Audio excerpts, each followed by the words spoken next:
After the fall of Port Royal to Union forces, the public eagerly anticipated the next move of the Lincoln administration.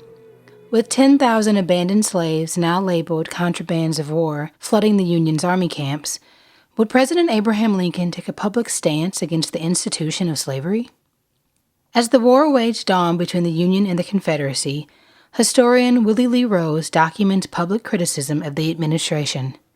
One critic recalled the capture of Port Royal a brilliant achievement, but one that would be to little purpose unless the government does a right with the institution of slavery in the region thereabout. With all eyes on President Lincoln, he ordered provisions be made to colonize the Negroes in a climate congenial to them. Congress declared the black population of the Sea Islands no longer slaves, which, although seemed like a major victory for the cause of emancipation, did not grant them American citizenship. In 1862, Secretary of Treasury Salmon P. Chase, with the help of Edward Pierce, spearheaded the free labor operation which became known as the Port Royal Experiment. Although Chase and Pierce believed African Americans were unprepared, given their former enslavement, the goal of the Port Royal Experiment was to prepare them as citizens once the war was over.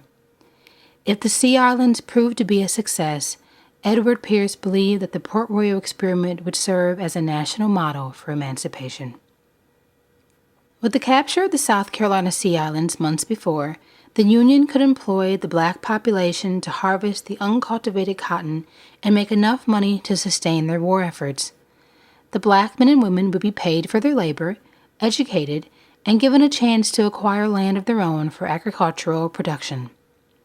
According to historian Willie Lee Rose, who has written extensively on the Port Royal Experiment, each plantation would be fully equipped with agricultural tools, livestock, and other supplies. Furthermore, each plantation was to be supervised by a superintendent, usually a young missionary, male or female, and recent college graduate, whose job was to ensure African Americans harvested the crop without the threat of physical punishment. In addition to harvesting cotton, black men and women would plant corn and potato crops in which they used to feed themselves and their families. Ultimately, if free labor under the Port Royal Experiment proved to be more profitable than slave labor, the formerly enslaved population would not have to be supported by either the government or charities, thus silencing the opponents of emancipation and advancing the cause of black freedom. Although the Port Royal Experiment seemed great in theory, black men and women were not always as enthusiastic about the plan as the missionaries. Cotton production reminded them of the tyranny of slavery, in which black men and women were forced to work without pay, brutal hours under the lash of the slave whip. Furthermore, many of the former slaves' basic needs were unmet.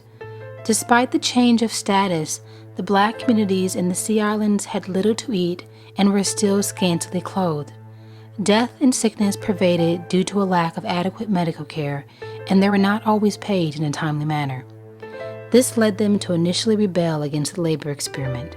Historian Ira Boleyn uncovered one disagreement between the black population and plantation superintendents when a group of African Americans stated, "We will work. You shan't call us lazy. We will never work again for Old Mass and his whip. We only wanted to know if we were sure of our pay. It is so hard living without clothes a whole year, and we get sick putting seawater in our hominy and haven't had our salt for so many months." Black men and women made it clear that they were more than willing to work. However, they would never endure the abuses of slavery ever again. They negotiated the terms of their labor by withholding their services if the Union did not deliver on their promises. Thus, for the Port Royal Experiment to reach success, it would have to ensure that the needs of the workers were fully met, one being access to education. Edward Pierce recalled that all the Negroes wished most earnestly to learn to read and write and to have schools for their children. While some northern missionaries flocked south to implement a labor experiment, countless others set off to teach arithmetic, writing, and reading, known as the 3 R's. One woman, Charlotte Fortin, an African-American schoolteacher from Philadelphia, had a profound impact on the development of black education in the Sea Islands. Born into a wealthy abolitionist family, Fortin used education as a means to combat racism. As the only black teacher to arrive with the first band of Gideonites, Charlotte was not discouraged by the amount of uneducated men and women like some of her fellow teachers.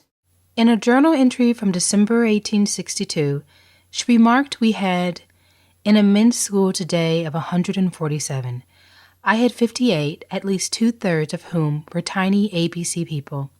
Hardly knew what to do with them at first, but I like a large school. It is inspiriting. In addition to teaching the black men and women in Port Royal, Fortin also sought to instill in them self-worth. Although she only spent 18 months on the island, she made such an impact on the island that she was bestowed the title of Daughter of the Regiment. Ultimately, the story of the Port Royal experiment and the black men and women who were not only shaped by it but also had an active role in shaping it remained a great study of the shifting notions of freedom and emancipation in a hostile period of war and change.